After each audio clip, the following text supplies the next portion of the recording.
یہ کیا کر رہے ہیں آپ؟ چھوڑے، مجھے درد ہو رہا ہے۔ زمل نے روتے ہوئے ہاتھ چھڑانے کی کوشش کی، مگر ابتسام کی دسترس میں پڑپڑا کے رہ گئی۔ وہ اس کو گرفت میں لیے اس کے ہاتھ کی پٹی کھولنے لگا جس پر گہرا کٹ لگا تھا۔ وہ خون کی چند بوندیں بستر کی چادر پر گرانے لگا۔ وہ حیران ہو کر اسے دیکھنے لگی۔ اگر صبح انہیں خون کے نشان نہ ملے تو تمہاری پاکیزگی کے ساتھ میرے مرد ہونے پر بھی سوال اٹھیں گے۔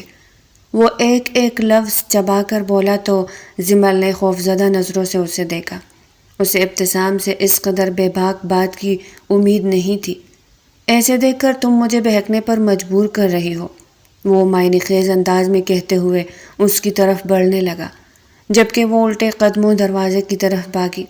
مگر اس سے پہلے ابتسام نے اس کی کمر میں ہاتھ ڈالا اور ایک جذبے سے اسے اپنے قریب کیا۔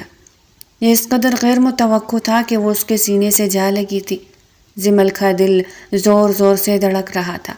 اس کی آنکھیں آنسو سے تر ہونے لگی تھی۔ سامنے کھڑے شخص کا غصہ اس قدر زیادہ تھا کہ وہ خوف سے کانپنے لگی تھی۔ اسے سمجھ نہیں آ رہی تھی کہ وہ کیا کرے اور کیا نہیں۔ یہ شخص اسے کسی طور چھوڑنے پر تیار نہیں تھا۔ پلیز مجھے چھوڑ دے، میں آپ سے ہاتھ جوڑ کر معافی مانگتی ہوں، اپنے ہاتھ جوڑ کر کہتی ہوں کہ خدا کے لیے مجھے چھوڑ دے، وہ دبی دبی آواز میں ڈر کر بولی۔ ابتسام کو دیکھ کر یوں لگ رہا تھا جیسے اس کے کان پر جوں تک نہ رینگتی تھی۔ اس نے ایک دم سے اسے اپنے قریب کیا، یہاں تک کہ وہ اس کے سینے سے جا لگی تھی۔ اس کی آنکھوں سے آنسو بہنے لگے تھے۔ دھڑکتے دل کے ساتھ اس نے اپنی دونوں آنکھیں زور سے بند کر لی اور تبھی اسے اپنے کان کے قریب کسی کی سانسیں محسوس ہوئی۔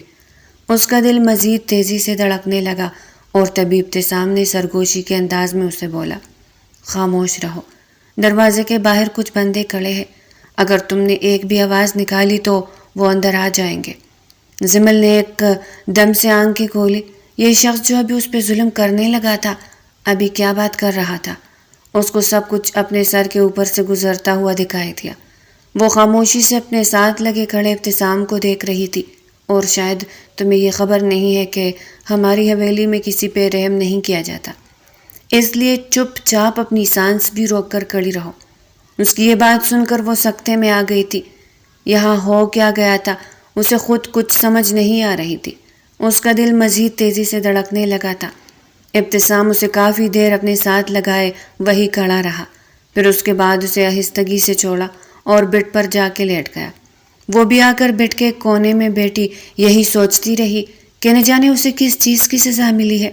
اس کے بابا تو ایک ایماندار آفیسر تھے، پھر اسے کیوں کسی درندے کے ہاتھ سونپ دیا گیا تھا؟ ساری رات اس کی آنکھوں سے آنسو بہتے رہے اور وہ اپنے بیڈ پر ایک طرف سمٹی پڑی۔ ساری رات اپنے باپ کو یاد کرتی رہی۔ اس کے بغل میں سویا ہوا شخص اسے زہر لگ رہا تھا، کیونکہ اس دنیا میں سب سے بڑا دشمن یہی تھا۔ یا خدا، میں نے ایسی کون سی خطا کر دی تھی جس کے بدلے میں تم نے مجھے ایسی زندگی عطا کی؟ یا خدا، مجھے معاف کر دے اور مجھے اس درندے سے چھٹکارا دے دے۔ اس نے لرز کر اوپر کی جانب دیکھا تھا۔ بظاہر تو وہ چھت تھی، مگر اس کی نظر کہیں دور آسمانوں کے پار اپنے خدا کو ڈھونڈ رہی تھی۔ ادھر اس نے اپنے آنسو صاف کیے اور اپنی سائڈ کا لیمپ بجھا دیا، مگر نیند ابھی تک اس سے بہت دور تھی۔ اپنی زندگی کے سب سے بڑے دشمن کے ساتھ نیند بھی کہاں آنی تھی؟ اپنی زندگی کی پچھلی ساری کہانی اس کے دماغ میں گونجنے لگی تھی۔ اس کے بابا فارس اجاز کے سب سے بڑے وکیل تھے۔ ساری زندگی انہوں نے ایمانداری سے کام کیا تھا اور آج تک کبھی بھی انہوں نے کوئی ایسا کام نہیں کیا اور نہ کوئی ایسا فیصلہ جس سے انہیں کوئی پچھتاوا ہوتا۔ حق حلال کی روزی کماتے رہے تھے۔ اب تو سارے ملک میں ان کا نام لیا جاتا تھا۔ انہوں نے ہمیشہ غریبوں کے حق میں فیصلے کیے تھے اور امیر اور غریب کو ایک ہی صف میں کھڑا کر کے انصاف پر فیصلے کیے۔ یہاں اگر کوئی غریب قصوروار ہوتا تو اسے سزا دی جاتی، اور اگر کوئی امیر مجرم ہوتا تو اس کے کیے کی سزا اس کو دی جاتی۔ فارس اجاز کا تعلق درمیانے طبقے کے لوگوں میں سے تھا، جنہوں نے اپنی محنت کے بل بوتے پر اپنا نام روشن کیا تھا۔ زمل ان کی اکلوتی اور لاڈلی بیٹی تھی جس میں ان کی جان بستی تھی۔ زمل کے پیدا ہوتے ہی اس کی والدہ اس دنیا سے رخصت ہو گئی تھی، جبکہ زمل کے بابا نے اس کی پرورش کی تھی، اسے پڑھایا لکھایا تھا۔ ان کی خواہش تھی کہ ان کی بیٹی ان کی طرح ہی ایماندار بنے، اور وہ بالکل اپنے باپ کے جیسی تھی۔ اسے بھی اپنے باپ سے بے انتہا محبت تھی، مگر زندگی شاید کوئی اور کھیل کھیلنے والی تھی۔ قسمت کی دیوی نے ان سے بے وفائی کر دی تھی۔ اپنی ایمانداری کی وجہ سے وہ اس بار بھی بہت ایماندار فیصلہ کر رہے تھے۔ ان کی عدالت میں ایک کیس پیش کیا گیا تھا۔ اس کیس میں کسی غریب کی جائیداد کو ہڑپ کرنے کا کیس شامل تھا، اور جو زمین ہڑپ کر لی گئی تھی وہ زمین شہر کے بالکل سینٹر میں تھی، جس کا مطلب یہ تھا کہ اس میں کافی اچھا پروجیکٹ بن سکتا تھا۔ فیاض حیدر نے اپنے بندوں کو بیچ کر یہاں پر قبضہ کر لیا تھا۔ یہاں کی غریب عوام جب اپنی زمین لینے کے لیے آگے بڑھی تو ایک ایک کر کے ان کو ختم کیا جانے لگا تھا۔ بالآخر مجبور ہو کر غریب عوام نے عدالت جانا ہی مناسب سمجھا اور ان کے خلاف FIR درج کروا دی گئی، اور پھر دیکھتے ہی دیکھتے ان کا کیس ہائی کورٹ تک جا پہنچا تھا۔ اور اب وہ وقت آ چکا تھا جب فارس اعجاز کو اپنا فیصلہ سنانا تھا۔ پہلی پیشی پر ان کے سامنے سارے گواہان اور ثبوت رکھے گئے تھے، لیکن فیصلہ سنانے سے پہلے ہی وقت ختم ہو چکا تھا۔ انہوں نے عدالت یہ کہہ کر برخاست کر دی تھی کہ اگلے ہفتے وہ اس کا فیصلہ سنائیں گے، مگر شاید قسمت کو کچھ اور ہی منظور تھا۔ سارا ہفتہ گزر چکا تھا اور اس ہفتے میں انہیں کافی ساری دھمکیاں آ چکی تھی۔ وہ اس وقت بھی اپنے اسٹڈی روم میں بیٹھے تھے جب انہیں کال آئی تھی، دیکھو فارس، تمہارے لیے یہی بہتر ہوگا کہ اس کیس سے پیچھے ہٹ جاؤ یا پھر اس کیس کا فیصلہ غلط سنا دو، تمہیں منہ مانگی رقم دی جائے گی۔ کال کی دوسری طرف ایک بھاری آواز گونج رہی تھی۔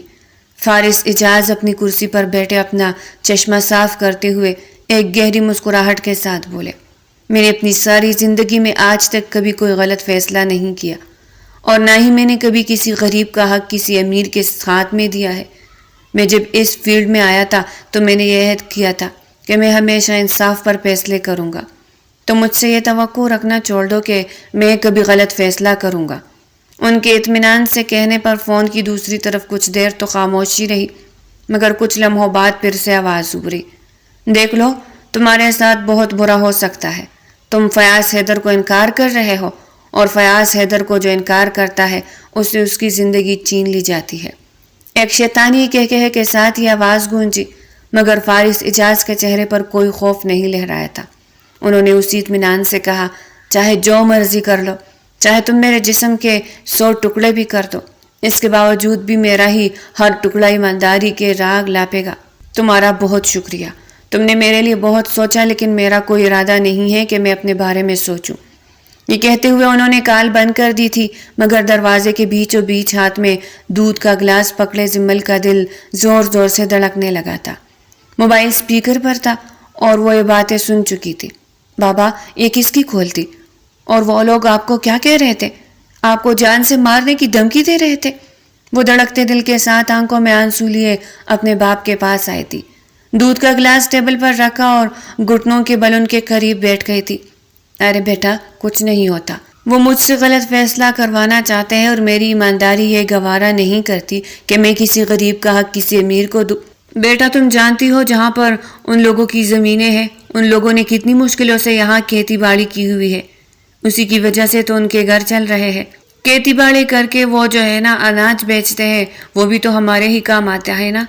اس کے باوجود بھی سب سے امیر ہونے کے باوجود وہی کسان غریب ہے۔ میں نہیں چاہتا کہ ان میں سے کسی کی بد دعا مجھے لگے، اور ویسے بھی میں نے تو ہمیشہ سے یہی عہد کر رکھا تھا کہ میں کبھی کوئی غلط کام نہیں کروں گا۔ اس وجہ سے میں نے انہیں انکار کر دیا ہے۔ ایسی دھمکیاں تو بہت سے لوگوں نے مجھے دی ہے، تمہیں فکر کرنے کی ضرورت نہیں ہے۔ انہوں نے مسکراتے ہوئے اپنی بیٹی کی آنکھوں سے آنے والے آنسو صاف کیے۔ مگر بابا، مجھے تو یہ کوئی بہت خطرناک انسان لگ رہے تھے، اس نے بے یقینی سے کہا تھا۔ کچھ نہیں ہوتا بیٹا، سب ٹھیک ہو جائے گا، جاؤ تم آرام کرو۔ انہوں نے مسکراتے ہوئے اسے اپنے کمرے میں بھیجا تھا۔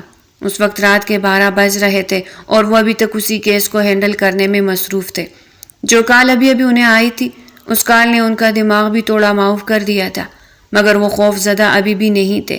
زمل اب ڈرنے لگی تھی، نہ جانے کیوں کال پر بات کرنے والے انسان نے جس انداز سے بات کی تھی، وہ انداز زمل کو خوف کھانے پر مجبور کر رہا تھا، مگر وہ کیا کرتی؟ اس کے بابا ابھی بھی مطمئن تھے۔ اس نے اپنے کمرے کی لائٹ آف کی اور سونے کی کوشش کرنے لگی۔ ابھی آدھا گھنٹہ ہی گزرا تھا کہ گھر میں کوئی ہلچل سی محسوس ہوئی۔ وہ کمرے سے باہر نکل کر جب اسٹڈی روم تک آئی تو اس کے منہ سے چیخیں نکلنے لگی۔ اس کے بابا کو کسی نے بے دردی سے قتل کر دیا تھا۔ ان کے سینے میں 12 گولیاں اتار گئی تھی اور ان کے گلے کو کسی خنجر سے کاٹ دیا گیا تھا۔ وہ لوگ اس کی آنکھوں کے سامنے باہر نکلے تھے۔ اس کے بابا خون میں لت پت فرش پر گرے ہوئے تھے۔ کچھ دیر پہلے جو اسے خوف ستا رہا تھا وہ حقیقت بن کر اس کے سامنے آ چکا تھا۔ اس کی آنکھوں سے آنسو جاری ہو گئے تھے۔ بابا خدا کے لیے اٹھے۔ تبھی اس کے سامنے ایک شخص آیا تھا جس نے ہاتھ میں پسٹل اٹھایا ہوا تھا اور اس کے کپڑوں پر بھی خون لگا تھا۔ وہ اسے دیکھ کر سمجھ چکی تھی کہ یہ شخص ان لوگوں کے ساتھ تھا۔ تم لوگوں نے میرے بابا کو مارا ہے، میں تم لوگوں کو چھوڑوں گی نہیں، وہ چیختے ہوئے اٹھی۔ دیکھو تم غلط سمجھ رہی ہو، وہ پہلی بار بولا تھا۔ یہ شخص کوئی اور نہیں بلکہ ابتسام تھا۔ یہ سب میرے چچا نے۔ اس کی بات ابھی ادھوری تھی کہ وہ پھر سے بولی، ہاں تمہارے چچا؟ تم سب لوگ بہت برے ہو، خدا غرق کرے گا تم لوگوں کو۔ یہ کہتے ہوئے اس نے فون اٹھا کر پولیس کو اطلاع دی تھی۔ یہ اس رات کی بات تھی جب صبح ہوتے ہی فارس اجاز کو عدالت میں فیصلہ سنانا تھا۔ صبح ہوتے ہی ہر جگہ پہ یہی خبریں چپ گئی تھی کہ فارس اجاز کا قتل کر دیا گیا ہے۔ ان کی تکفین اور تدفین کے بعد دوسرے روز ہی کھلخوانی تھی۔ کھلخوانی کے بعد وہ ان کے گھر پہنچا تھا۔ یہ شام کا وقت تھا۔ ارد گرد کے سبھی لوگ تعزیت کر کے جا چکے تھے اور وہ اس وقت گھر میں بالکل اکیلی تھی۔ پھر سے جب اس نے ابتسام کو اپنے سامنے دیکھا تو پھر سے چیخ پڑی تھی، مگر ابتسام نے اس کے منہ پر ہاتھ رکھا اور اپنے ساتھ لے آئے۔ کچھ لوگوں کو ڈرائنگ روم میں بیٹھنے کے لیے کہا اور زبردستی اس پہ حکم چلانے لگا کہ وہ اسے نکاح کرے۔ وہ انکار کرتی رہی مگر ابتسام کے کان پر جو تک نہ رینگتی تھی اور زمل کا نکاح ابتسام سے ہو گیا تھا۔ مولوی اور گواہان کو اجازت دینے کے بعد وہ اٹھا اور زمل کا ہاتھ پکڑتا ہوا اسے اپنی گاڑی تک لے آیا۔ وہ روتی رہی، چیختی رہی، چلاتی رہی کہ وہ اسے شادی نہیں کرنا چاہتی، نہ ہی اس کے ساتھ آنا چاہتی ہے، مگر ابتسام کو جیسے کچھ سنائی نہیں دے رہا تھا۔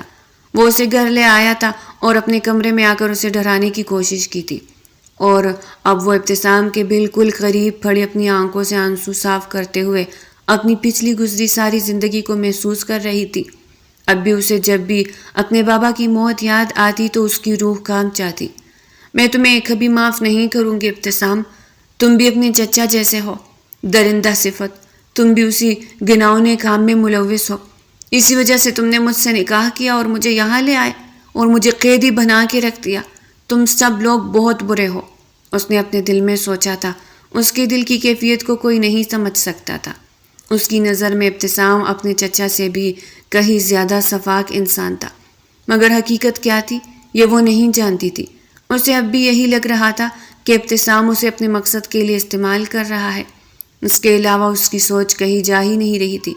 روتے روتے نہ جانے کب اس کی آنکھ لگ گئی تھی، اور اب جب اس کی آنکھ کھلی تھی تو اس کے سامنے ڈریسنگ ٹیبل کے سامنے کھڑا ابتسام پرفیوم لگا رہا تھا۔ اسے سمجھ آ گئی تھی کہ اب صبح ہو چکی ہے۔ وہ جلدی سے اٹھی اور واش روم میں بند ہو گئی۔ اس کے بعد وہ فریش ہو کر باہر آئی تو وہ اسے اپنے ساتھ لیتا ہوا نیچے ڈرائنگ ٹیبل پر آ گیا تھا۔ ابتسام کے چچا فیاض اس وقت ڈرائنگ ٹیبل کے سردار کرسی پر بیٹھے ہوئے تھے۔ ان دونوں کو ایک ساتھ دیکھ کر ان کے چہرے پر کچھ عجیب سے رنگ آئے تھے، جنہیں زمل اور ابتسام دونوں نے نوٹ کیا تھا، مگر کچھ کہا نہیں تھا۔ خاموشی سے آ کر وہ اس کے ساتھ ہی بیٹھ گئے۔ ملازمہ نے ناشتہ لگا دیا تھا۔ ابتسام نے اس کی پلیٹ میں 2 ٹوسٹ رکھے تھے اور اس کے ساتھ جیم بھی اس کے سامنے کر دیا تھا۔ وہ خاموشی سے جیب میں سے مکھن نکالتی ہوئی ٹوسٹ پر لگانے لگی۔ اس کے ہاتھ اس طریقے سے کانپ رہے تھے، اس کا دل بھی زور زور سے دھڑک رہا تھا۔ وہ کبھی ابتسام کو دیکھتی تو کبھی سردار کرسی پر بیٹھے اس کے چچا فیاض کو دیکھتی۔ فیاض کی نظریں بار بار ان دونوں کی طرف اٹھ رہی تھی، جبکہ سب سے زیادہ وہ زمل کی طرف حقارت اور طنز بھری نظروں سے دیکھ رہا تھا۔ زمل نے پہلا بیٹھ لیا تھا جب اچانک ہی اس کی نظر سامنے بیٹھے شخص پر پڑی۔ فیاض اسے طنزیہ نظروں سے دیکھ رہا تھا، یوں لگ رہا تھا جیسے اسے بھی کچا چبا جائے گا۔ جھکی ہوئی نظروں سے دیکھتے ہوئے اس نے اپنی نظروں کا رخ ابتسام کی طرف موڑا تھا۔ اس کے باپ نے بہت اڑنے کی کوشش کی، سمجھایا بھی تھا کہ ہمارے ساتھ پنگا لینا کوئی آسان کام نہیں ہے، مگر اس کے باوجود وہ باز نہیں آیا۔ ارے کہتا رہا میں کہ اپنی جان بچاؤ، پاگل ہو گیا تھا، لگے ہاتھوں پیسہ بھی آ جاتا اور کام بھی ہو جاتا، سیٹ بھی بچ جاتی، جان بھی بچ جاتی، مگر نہیں، اسے تو اڑنے کی بہت زیادہ ضرورت تھی۔ ہواؤں میں اڑ رہا تھا وہ، ہاں بھائی، ایمانداری کی وجہ سے مشہور جو بہت ہو چکا تھا، اور پھر اس فہم نے اسے اڑنے پر مجبور کر دیا تھا۔ ظاہر سی بات ہے، غرور تو بنتا تھا نا اس کا۔ اس کے طنز میں ڈوبے تیر زمل کے دل پر لگ رہے تھے۔ زمل نے اپنا ٹوسٹ واپس اپنی پلیٹ میں رکھ دیا تھا۔ اس کی آنکھوں سے آنسو بہہ رہے تھے۔ اس کے سامنے اس کے پاپا کی تذلیل ہو رہی تھی، اس کے وہ باپ جنہوں نے اپنی زندگی ان لوگوں کی خدمت میں وقف کر دی تھی، پاکستانی عوام کی خدمت میں وقف کر دی تھی، اور یہاں کے صاحب حیثیت لوگ انہیں کس جگہ تک لے آئے تھے۔ امید کرتا ہوں تم نے اس کی بیٹی کا غرور بھی توڑ دیا ہوگا۔ یہ کہتے ہوئے اس نے پھر سے طنزیہ نظریں زمل کی طرف دوڑائی تھی۔ زمل کا سر جھکا ہوا تھا۔ وہ ان لوگوں کو پتہ نہیں لگنے دینا چاہتی تھی کہ وہ رو رہی ہے۔ ابتسام جو کافی دیر سے اپنے چچا کے یہ طنز میں ڈوبے تیر اور نشتر سن رہا تھا، اپنی کرسی کو پیچھے دھکیلتا ہوا ٹانگ پہ ٹانگ رکھتا ہوا اپنے ہاتھ میں پکڑا کافی کا مگ ایک جھٹکے سے میز پہ رکھتا ہوا بولا، چچا جان، میں آپ کی یہ باتیں ضرور سنتا۔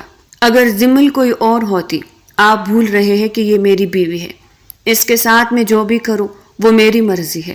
مجھے اپنے معاملات میں کسی کا ٹانگ اڑانا بالکل نہیں پسند، اس لیے بہتر ہوگا کہ میرے معاملات سے آپ دور ہی رہیں۔ میری زندگی کے معاملات میں کسی کو بولنے کی ضرورت نہیں۔ ناشتے کی ٹیبل پر ابھی تک جو تناؤ پھیلا ہوا تھا وہ ایک دم سے ڈر میں بدل چکا تھا۔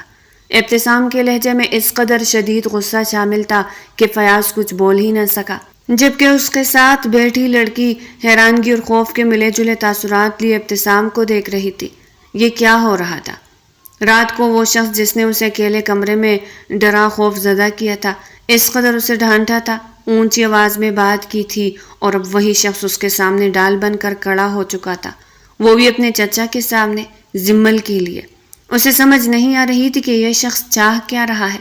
کافی دیر اس بات کے شہر سے نکلنے کے بعد اس نے سر جھٹکا تھا۔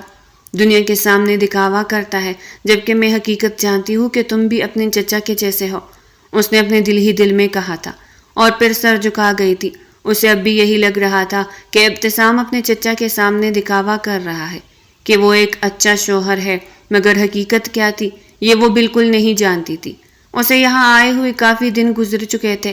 ان دنوں میں اسے یہ سمجھ تو آ چکی تھی کہ یہ حویلی اس کے لیے کسی قید خانے سے کم نہیں ہے۔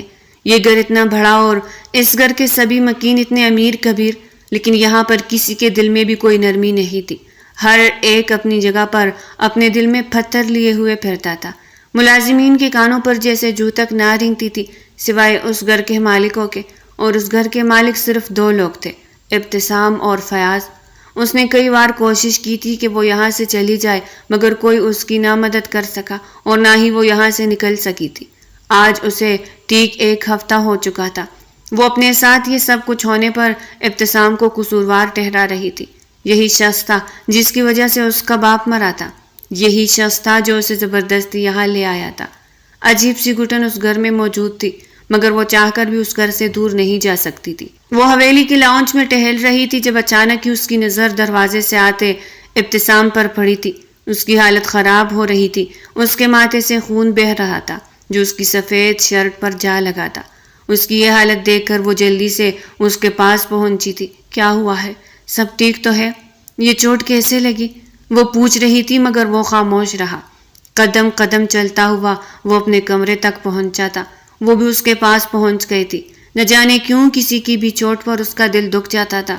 شاید وہ اپنی زندگی میں ایسے ظلم و ستم دیکھ چکی تھی کہ اب کسی پر ہوتا ظلم بھی نہ دے سکتی تھی، نہ کسی کا زخم دیکھ سکتی تھی، نہ کسی کی تکلیف، اور ہر کسی کی تکلیف پر رو دیتی تھی۔ اس وقت وہ یہ بھول چکی تھی کہ ابتسام اس کا سب سے بڑا دشمن ہے۔ اس کے ماتھے پر لگی چوٹ اور اس میں سے فوارے کی طرح نکلنے والا خون اسے حواس باختہ کر رہا تھا۔ وہ جلدی سے اسے بیڈ پر بٹھاتی ہوئی الماری سے فرسٹ ایڈ باکس نکال لائی تھی۔ وہ جلدی سے روئی نکال کر اس کے زخم کو صاف کرنے لگی۔ زخم اتنا گہرا تھا کہ زمل کا دل لرز اٹھا تھا۔ کیا ہوا ہے؟ کسی کے ساتھ لڑائی تو نہیں ہوئی؟ مگر وہ خاموشی سے زمل کے چہرے کو دیکھے جا رہا تھا۔ اس کی نظروں سے زمل بہت الجھ رہی تھی، مگر اس کے باوجود بھی وہ پٹی کرنا چھوڑ نہیں سکتی تھی۔ پٹی کرتے ہوئے اس نے پھر سے اس کے چہرے کو دیکھا۔ وہ بھی تک مکمل زمل کو اپنی نظروں کے حصار میں لیے ہوئے تھا۔ میرے خیال سے دوسروں کو تکلیف پہنچانے والے لوگوں کو اپنی تکلیف کا بھی احساس نہیں ہوتا، اپنی چوٹ کا بھی درد محسوس نہیں ہوتا۔ شاید لوگ اتنے بحث ہو جاتے ہیں، وہ کڑوے انداز میں بولی تو پہلی بار اس نے اپنے منہ سے الفاظ ادا کیے۔ تم نہیں جانتی کہ میں کس آگ میں جل رہا ہوں۔ اگر تم جانتی ہوتی تو شاید اس وقت تم یہ بات نہ کر رہی ہوتی، اس نے تکے ہوئے انداز میں کہا اور اپنی نظریں اسے ہٹا لی۔ اس کی اس بات پہ نہ جانے کیوں جمل خاموش کے رہ گئی تھی۔ اس کی اس بات میں نہ جانے ایسی کون سی کشش تھی کہ اسے یوں لگا تھا جیسے یہ شخص بہت بے بس ہو، اور تب سے ان دونوں کے درمیان خاموش نظروں کا تبادلہ ہوتا رہا۔ ایک ایسی کشش تھی جو ان دونوں کو ایک دوسرے کے قریب لا رہی تھی، لیکن وہ دونوں اس کشش کو پہچاننے سے انجان تھے۔ 3 دن گزرے تھے، آج وہ اپنے کمرے سے باہر نکلی تھی۔ ابتسام اب کافی بہتر تھا اور آج وہ اپنے آفس جا چکا تھا۔ اس وجہ سے 3 دن بعد اس کی خدمت کرنے کے بعد آج وہ کمرے سے باہر نکلی۔ ناشتہ کرنے کے بعد وہ ساری حویلی کا چکر لگا رہی تھی جب اس کی نظر ایک کمرے پر پڑی تھی۔ یہ کمرہ اس نے پہلے نہیں دیکھا تھا۔ تبھی ایک ملازمہ کو آواز دیتے ہوئے بولی، سنو، یہ کس کا کمرہ ہے؟ کمرے سے ہلکی ہلکی روشنی آ رہی تھی۔ صفائی کرتے ہوئے ملازمہ نے تھوڑی دیر کے لیے ادھر دیکھا، پھر کچھ سوچتے ہوئے بولی، آپ کو نہیں پتا بی بی جی، یہ ابتسام صاحب کا اسٹڈی روم ہے۔ یہاں بیٹھ کر وہ اپنے سارے آفس کا کام کرتے ہیں، کبھی پڑھائی بھی کرتے ہیں، اور ہاں، یہاں پر جانے سے سختی سے منع کیا گیا ہے۔ آپ بھی مت جائیے گا۔ اگر یہاں کی کوئی چیز ادھر سے ادھر ہو جائے تو بہت بڑا ہنگامہ کھڑا کر دیتے ہیں، اس لیے ہم لوگ اسٹڈی روم میں جا کر صفائی بھی نہیں کرتے، وہ اپنی نگرانی میں ہی صفائی کرواتے ہیں۔ آپ بھی محتاط رہنا۔ یہ کہتے ہوئے وہ وہاں سے جا چکی تھی، مگر جمل کے دل میں ایک دم سے خیال آیا تھا۔ وہ تو ابھی آفس نکلا تھا اور یہاں پر اسے کوئی کچھ کہنے والا بھی نہیں تھا۔ فیاض ویسے بھی گھر پر موجود نہیں تھے، یعنی اس گھر میں صرف اور صرف وہی تھی، کوئی اس پر حکم نہیں چلا سکتا تھا اس وقت۔ یہ تو بہت اچھی بات ہے اگر وہ گھر پر نہیں ہے اور اس وقت اسٹڈی روم کا دروازہ بھی کھلا ہوا ہے۔ میرے خیال سے میرے بابا کے لیے مجھے یہاں سے کافی مضبوط ثبوت مل سکتے ہیں۔ وہ جلدی سے اسٹڈی روم کی طرف بڑھ رہی تھی۔ جلدی سے اس نے دروازے کے ہینڈل پر ہاتھ رکھا اور اسٹڈی روم میں داخل ہو گئی تھی۔ اندر داخل ہوتے ہی وہ حیران رہ گئی۔ یہ کمرہ سارے کا سارا کتابوں سے بھرا پڑا تھا۔ ہر جگہ شیلفوں میں کتابیں رکھی ہوئی تھی، مگر وہ جلد سے جلد یہاں سے کچھ نہ کچھ ڈھونڈنا چاہتی تھی۔ وہ ایک ایک کر کے یہاں کے سارے شیلفوں میں رکھی کتابیں کھولنے لگی تھی۔ کتابوں میں اسے کچھ بھی نظر نہیں آ رہا تھا۔ وہ جلدی سے اسٹڈی ٹیبل کی طرف بڑھی اور اس کے دراز کھولنے لگی۔ ایک ایک دراز کھولتی وہ ہر چیز کو الٹ پلٹ کر رہی تھی کہ اچانک دروازہ کھلنے کی آواز اس کے کانوں میں پڑی تو ایک دم سے اس کے تیزی سے چلتے ہاتھ تھم گئے۔ وہ جلدی سے پلٹ کر واپس دیکھنے لگی، مگر سامنے دیکھ کر اس کا سانس وہی کا وہی اٹک گیا، کیونکہ دروازے پر کوئی اور نہیں بلکہ ابتسام کھڑا تھا اور اس کی آنکھوں سے شدید غصہ جھلک رہا تھا۔ کس کی اجازت سے آئی ہو تم یہاں؟ پوچھا تھا مجھ سے؟ وہ غصے سے آگے بڑھا تھا۔ اور کیا ڈھونڈ رہی تھی تم یہاں پر؟ بتا سکتی ہو مجھے؟ وہ غصے سے بولتا ہوا اس کا بازو پکڑنے لگا۔ خبردار، اگر آج کے بعد تم اسٹڈی روم کے قریب بھی بھٹکی تو مجھ سے برا کوئی نہیں ہوگا، وہ غصے سے کہتا ہوا اس کے بعد اسے پکڑتا اسے اسٹڈی روم سے دھکے کی طرح باہر نکالنے لگا۔ جمل کے پیروں تلے سے زمین نکل گئی تھی، اس کی آنکھوں سے آنسو بہنے لگے تھے، مگر وہ کچھ کہہ نہیں پا رہی تھی۔ اس نے کمرے کا دروازہ کھولا اور اسے باہر پھینکا، اور پھر ایک دم سے اس نے اسٹڈی روم کا دروازہ اندر سے بند کر لیا۔ جمل وہی کڑی سوچتی رہ گئی تھی۔ اسے یقین ہو گیا تھا کہ وہ ضرور کوئی بہت بڑا راز چھپا رہا ہے، لیکن وہ کون سا راز تھا اسے سمجھ نہیں آ رہی تھی۔ اس کے بعد اس نے کبھی بھی اسٹڈی روم کی طرف رخ نہیں کیا تھا، اور ابتسام کے ساتھ بھی اب اس کی بالکل نہیں بنتی تھی۔ نہ وہ اس کے سامنے آتی، نہ اس سے بات کرتی، بس خاموشی سے اس گھر میں گنتی کے دن مکمل کر رہی تھی۔ اسے ابھی بھی یہ کھوج تھی کہ کسی نہ کسی دن اس کے ہاتھ ان لوگوں کے خلاف ثبوت لگ جائیں گے اور وہ ان لوگوں کو بے نقاب کر سکے گی۔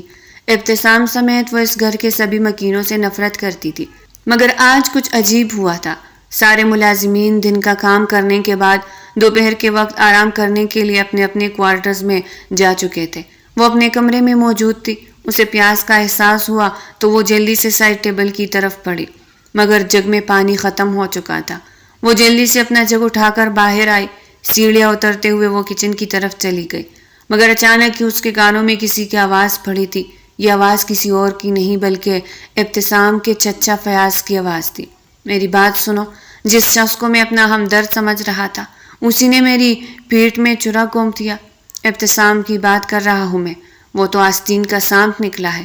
ہمارے خلاف سارے ثبوت اکٹھے کر کے وہ ہائی کورٹ میں پیش کرنے والا ہے، اور تم جانتے ہو زمل کے ساتھ نکاح کر کے بھی وہ وہی لایا تھا تاکہ وہ اسے ہماری نظروں سے بچا سکے، اسے محفوظ کر سکے، اور اب وہ ہمارے لیے بہت شدید خطرے کا باعث بن چکا ہے، ہمارے سر پر جیسے تلوار لٹک رہی ہے، ابتسام کی شکل میں۔ اگر اسے راستے سے نہ ہٹایا گیا تو ہم زمین میں گاڑ دیے جائیں گے، اس لیے آج ہی ابتسام کو راستے سے ہٹا دو، اسے مار ڈالو، اسے کچھ بھی کر لو، مگر میرے راستے سے وہ ہٹ جانا چاہیے۔ خدا کا شکر تھا کہ وہ ٹیبل کے ساتھ لگی کھڑی تھی۔ اس نے جلدی سے اپنا جگ ٹیبل پہ رکھا، اس کے پیروں تلے سے زمین نکل گئی تھی۔ اسے اب احساس ہوا تھا کہ ابتسام اس سب میں بالکل بھی شریک نہیں تھا، اور وہ تو خود اس کا محافظ بن رہا تھا، اور اب جب اس نے فیاض کے منہ سے یہ بات سنی تھی تو اس کا دل زور زور سے دھڑکنے لگا تھا۔ وہ جلدی سے بھاگتی ہوئی اپنے کمرے میں گھس گئی تھی۔ اس کی آنکھوں سے آنسو ایک دم تیزی سے بہہ رہے تھے۔ جس شخص کو اس نے آج تک درندہ سمجھا تھا، اسے شوہر کے مرتبے تک ابھی تک فائز نہ کر سکی تھی، وہی شخص اس کے باپ کے قاتلوں کو سزا دلوانے والا تھا، اور اب یہ لوگ اس کی جان کے بھی دشمن بن چکے تھے۔ وہ اللہ اللہ کر کے اس شخص کے واپس آنے کی دعائیں کر رہی تھی تاکہ وہ واپس آ جائے اور وہ اسے اس کے چچا کے بارے میں سب کچھ بتا سکے۔ وقت بہت مشکل سے کٹ رہا تھا، بڑی مشکل سے شام کے 7 بجے تھے۔ تبھی کمرے کا دروازہ کھلا۔ اس نے سر اٹھا کر دیکھا تو وہ ابتسام تھا۔ وہ حیران ہوا تھا کہ آج وہ کمرے میں بیٹھی اتنی خاموشی سے دروازے کی طرف دیکھ رہی تھی۔ جو ہی وہ دروازے سے اندر داخل ہوا، زمل بھاگتی ہوئی اس کے سینے سے جا لگی تھی۔ وہ اب تک جو خود کو بہت مضبوط کیے ہوئے تھی، آج پھوٹ پھوٹ کر رونے لگی تھی۔ ابتسام کو خوشگوار حیرت کا احساس ہو رہا تھا۔ کیا ہوا ہے؟ سب ٹھیک تو ہے؟ وہ اس کی کمر تک آتے ہوئے بالوں کو سہلاتے پوچھ رہا تھا، مگر وہ روئے جا رہی تھی۔ وہ اسے جلدی سے بیڈ پر بٹھاتے ہوئے اسے پوچھنے لگا تھا، مگر وہ بیٹھنے سے انکار کرنے لگی۔ وہ وہی اس کے سینے سے لگی کھڑی تھی۔ آپ جانتے ہیں آپ کے چچا فیاض وہ کس قدر برے انسان ہیں؟ میں نے آج ان کو کیا کہتے ہوئے سنا۔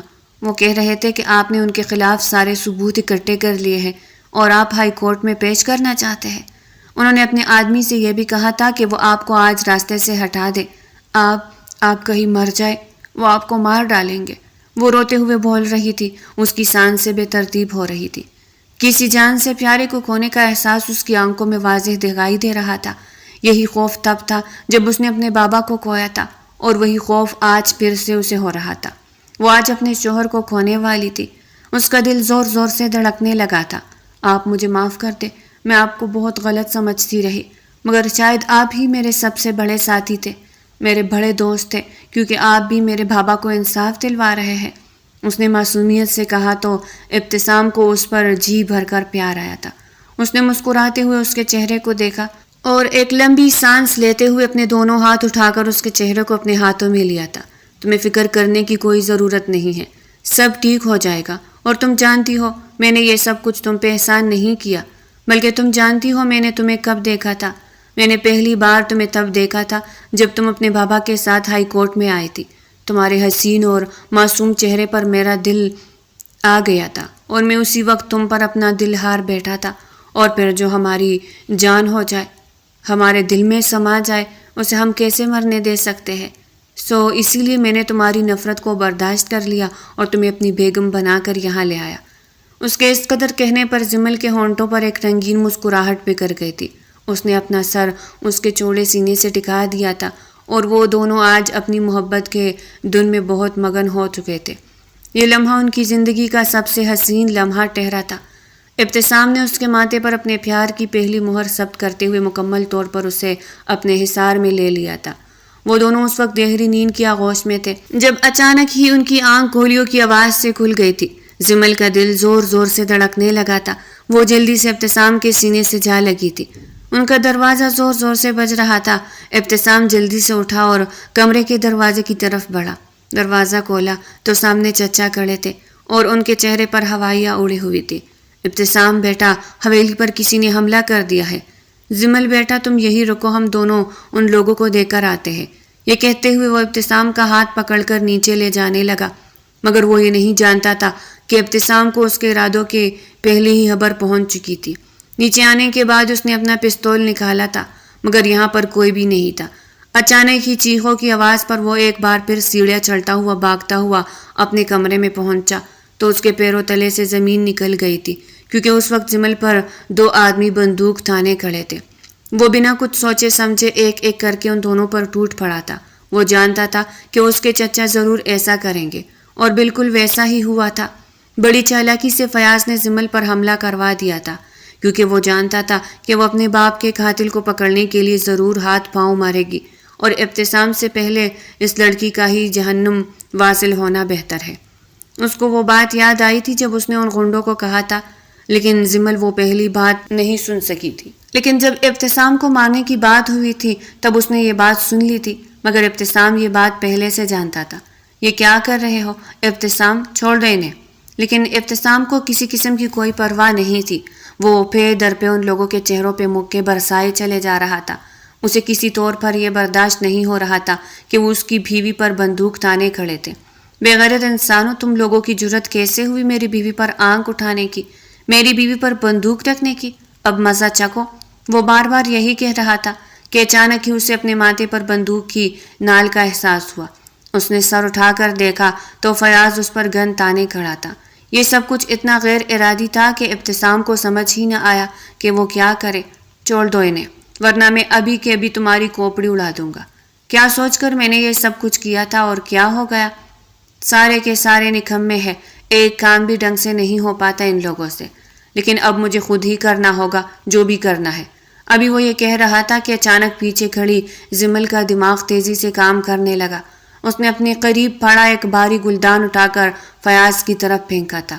وہ کسی طور بھی اپنے شوہر کو مرنے نہیں دینا چاہتی تھی، مگر خوف کی وجہ سے اس کے ہاتھ کانپ رہے تھے، جس کی وجہ سے وہ گلدان چچا کو لگنے کی بجائے اسے چوتا ہوا آگے نکل گیا تھا۔ اسے بچنے کی غرض سے فیاض ایک طرف ہوا تو اس کی گرفت ڈھیلی پڑی۔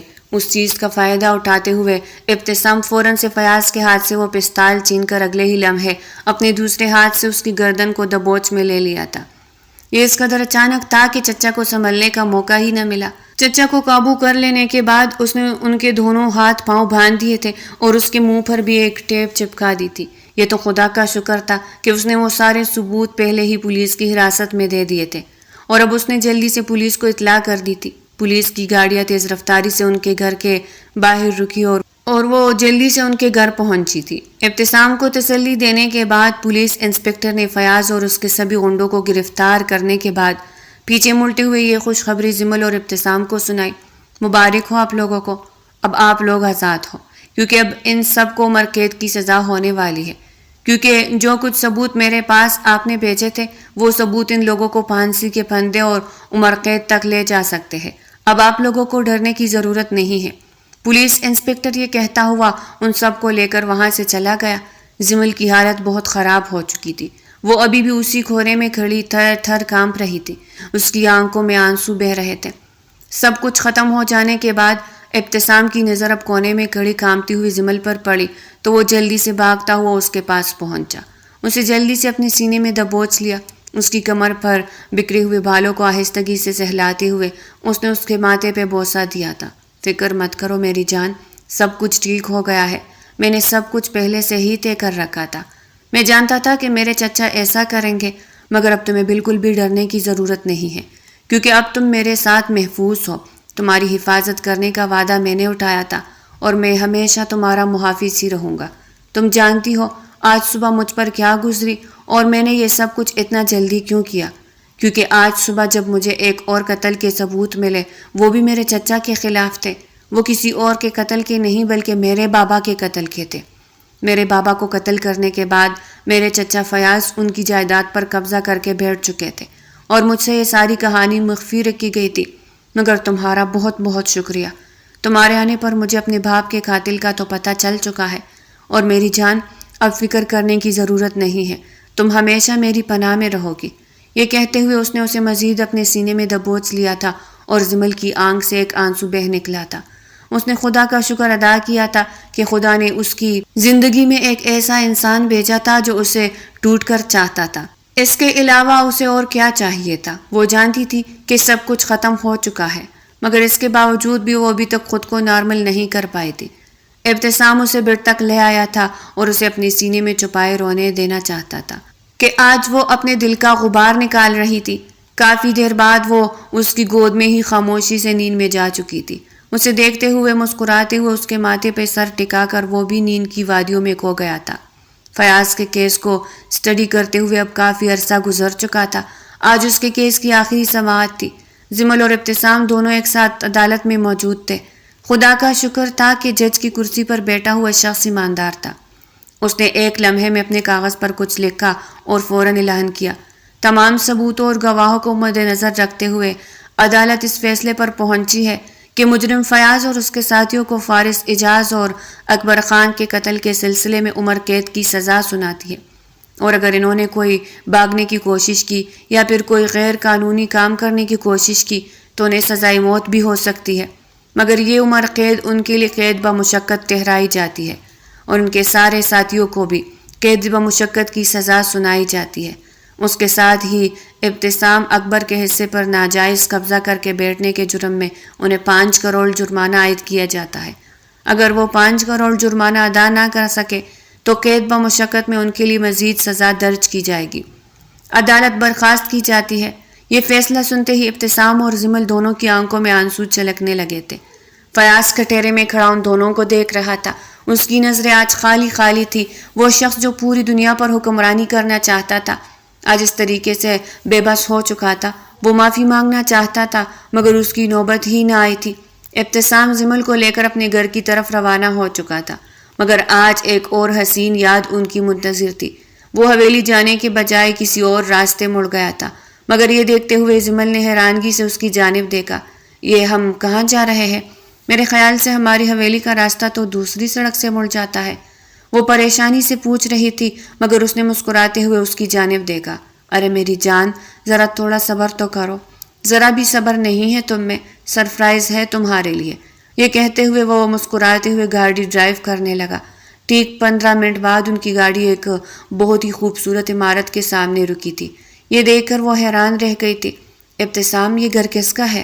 جہاں تک میں جانتی ہوں ہمارا تو کوئی بھی رشتہ دار نہیں ہے جہاں آپ مجھے لے آئے ہیں۔ وہ حیرانگی سے دیکھ رہی تھی، تبھی اس نے اس کا ہاتھ پکڑتے ہوئے اسے اپنے قریب کھینچا تھا۔ یہ کسی اور کا نہیں بلکہ میری جان کا گھر ہے۔ آج سے یہ تمہارا اور میرا ہے۔ اس حویلی نے ہمیں بہت دکھ دیے ہیں مگر اب ہماری خوشیوں کا وقت ہے۔ میں اپنی دلہن کو منہ دکھائی میں کوئی تو گفٹ دینا چاہتا تھا نا، تو پھر اس سے بڑھ کر اور کیا گفٹ ہو سکتا تھا؟ وہ شرارتی انداز میں کہتا ہوا اس کی کمر سے کھینچ کر اسے اپنے قریب کر گیا تھا۔ جمل کے سرخ ہوتے گال اسے مزید دلکش بنا رہے تھے۔ وہ اپنا سر اس کے چھوڑے سینے پہ ٹکا گئی تھی۔ شام کے وقت تیار رہنا، میں باہر جا رہا ہوں۔ یہ تمہارے لیے کپڑے اور جیولری وغیرہ ہے۔ تم میری دلہن نہیں بنی تھی، اس وجہ سے آج دلہن بن کر تیار ہونا۔ وہ اسے کمرے تک چھوڑتا ہوا واپس چلا گیا تھا اور وہ بھی خوشی خوشی اندر آ گئی تھی۔ شام میں کچھ ہی گھنٹے باقی تھے۔ وہ جلدی سے تیار ہونے لگی اور ٹھیک 8 بجے وہ تیار ہو کر اس کے کمرے میں بیٹھی تھی۔ ایک ایک لمحہ اس پر صدی بن کر گزر رہا تھا۔ وہ بڑی بے صبری سے ابتسام کا انتظار کر رہی تھی جب اچانک ہی دروازہ کھلا اور ابتسام اندر داخل ہوا۔ آ کر اس کے قریب بیٹھا تھا۔ نرمی سے اس کا ہاتھ پکڑتے ہوئے اس نے اپنے دونوں ہاتھوں میں لیا۔ شرارتی انداز میں اسے دیکھتے ہوئے بولا، کیوں نہ ہم حساب چکتا کر لے، کیونکہ سہاگ رات کا حساب ابھی باقی ہے۔ وہ اس کی آنکھوں میں دیکھتا ہوا بولا تو جمل شرما گئی تھی۔ میں جانتا ہوں کہ اس رات میں نے تمہیں بہت خوفزدہ کیا تھا، مگر میں آج تمہیں یہ یقین دلاتا ہوں کہ اب کبھی بھی تمہیں اس گھر میں خوف کا احساس نہیں ہوگا۔ میں کوشش کروں گا کہ ساری زندگی تمہیں خوش رکھوں، تمہاری زندگی کو پرسکون بناؤ، لیکن اس کے لیے تمہیں بھی وعدہ کرنا ہوگا کہ تم ہمیشہ میرے ساتھ رہو گی، کبھی مجھے چھوڑ کر نہیں جاؤ گی نا۔ نہ جانے کس خوف کے ذریعے اثر اس نے یہ بات کہی تو جمل نے آنکھیں اٹھا کر اس کی جانب دیکھا۔ میرا اس دنیا میں آپ کے علاوہ اور ہے ہی کون؟ میں آپ کو چھوڑ کر جاؤں گی بھی تو کہاں جاؤں گی؟ آپ کو فکر کرنے کی ضرورت نہیں ہے، مگر ہاں مجھے فکر ضرور ہے، کیونکہ مجھے لگتا ہے کہ شاید آپ مجھے چھوڑ کر چلے جائیں گے۔ اگر ایسا ہوا تو میں مر جاؤں گی۔ اس نے پھر سے نظریں جھکائی تو اس نے اس کا ہاتھ کھینچ کر اسے اپنے قریب کیا۔ وہ اس کے سینے سے جا لگی تھی اور ایک پرسکون احساس ان دونوں کے اندر سرایت کر چکا تھا۔